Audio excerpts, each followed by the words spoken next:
Từ ngày em đi lấy chồng, anh uống rượu nhiều không?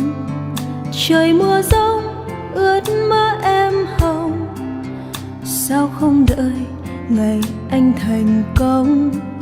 Vì thuyền sang sông thôi em theo chồng, quên giấc mộng hai ta hằng mong. Đời đục trong nước mắt tách đôi dòng, nếu đau lòng quên đi là sẽ xong. Và anh say trước cơn đau vào dạ dày, nhiều ngày để sớm quên ngay thật nhiều đắng cay. Thời thanh xuân ai cũng yêu một vài lần, dại khờ ngồi mộng mơ về điều quá xa chúng ta. Vì xa hoa em mất đi người thật thà, vậy là buồn này ta chẳng thể cùng bước qua. Tình còn say anh hãy lấy một người vợ hiền lành và cho anh thật nhiều đứa con đáng yêu chạy qua.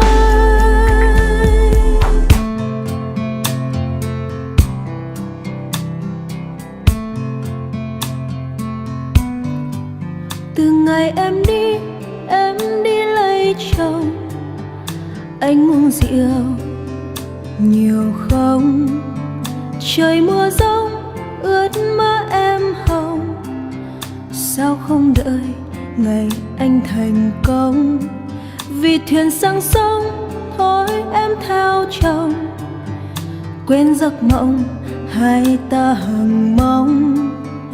Đời đục trong nước mắt tách đôi dòng, nếu đau lòng quên đi là sẽ xong. Và anh say trước cơn đau vào dạ dày, nhiều ngày để sớm quên ngay thật nhiều đắng cay. Thời thanh xuân ai cũng yêu một vài lần, dại khờ ngồi mộng mơ về điều quá xa chúng ta. Vì xa hoa em mất đi người thật thà, vậy là buồn này ta chẳng thể cùng bước qua. Tình còn say anh hãy lấy một người vợ hiền lành và cho anh